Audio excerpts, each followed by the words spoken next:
বন্ধুরা, জ্বর সর্দি কাশি থাকলে মুখে কোনো স্বাদ থাকে না, তখন ঠিক এইভাবে চিকেনটা রান্না করে নেবেন। আমি কিভাবে করছি আপনারা প্লিজ একটু দেখতে থাকুন। প্রথমে কড়াইতে সর্ষের তেল দিয়ে দিয়েছি, তাতে দিয়ে দিলাম তেজপাতা, এরপর দিয়ে দিচ্ছি দুটো মিডিয়াম সাইজের পেঁয়াজ কুচি। পেঁয়াজটাকে হালকা করে ভেজে নিয়ে একটা টমেটো কুচি দিয়ে দিলাম। এরপর সেটাও ভালো করে একটু ভাজা ভাজা করে নিয়ে আদা রসুনের পেস্ট দিয়ে দিলাম। এখানে রসুনের পরিমাণটা একটু বেশি নিয়েছি। আজকে করে নিচ্ছি চিকেন কষা, একটু অন্যরকমভাবে চিকেন কষা করছি। এরপরে হলুদ গুঁড়ো, জিরে গুঁড়ো, ধনে গুঁড়ো আর কাশ্মীরি মির্চ সামান্য দিয়ে দিচ্ছি। দিয়ে মশলাটাকে খুব ভালোভাবে কষিয়ে নেব।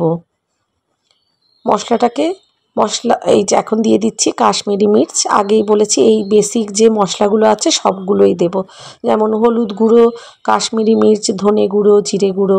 এরপর প্রয়োজন মতো নুন দিয়ে দিচ্ছি।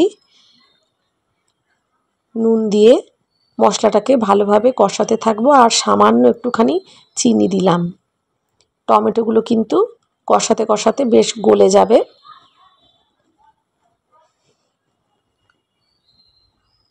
এখন দিয়ে দিচ্ছি ম্যাগি মশলা।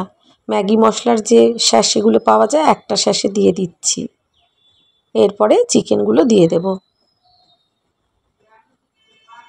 এখানে আমি হাড় শুদ্ধ চিকেন নিয়েছি। চাইলে আপনারা হাড় ছাড়া চিকেনেও কিন্তু এটা করতে পারেন, খেতে কিন্তু খুব ভালো লাগে, বিশেষ করে রুটি দিয়ে খেতে খুব ভালো লাগে। পুরো চিকেনটা দিয়ে দিলাম। দিয়ে এবার মিক্সির বাটিতে মশলা লেগেছিল সেটাতে একটু জল দিলাম, নয়তো মশলাটা ধরে যাবে। এই একটু জল দিয়ে দেওয়ার পরে আস্তে আস্তে চিকেন থেকেও জল বেরিয়ে গিয়ে আমি ঢাকা দিয়ে সেদ্ধ করে নিয়েছি। শেষে একটু ধনেপাতা কুচি আর শাহি গরম মশলা দিয়ে দিলাম। তৈরি হয়ে গেল চিকেন কষা।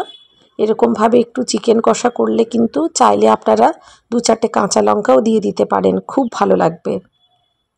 এবার আমি একটা বাটিতে চিকেনটাকে সার্ভ করে দিয়েছি। বন্ধুরা, আমার রেসিপিগুলো যদি ভালো লাগে অবশ্যই কমেন্ট করবেন। সকলে খুব ভালো থাকবেন, সুস্থ থাকবেন।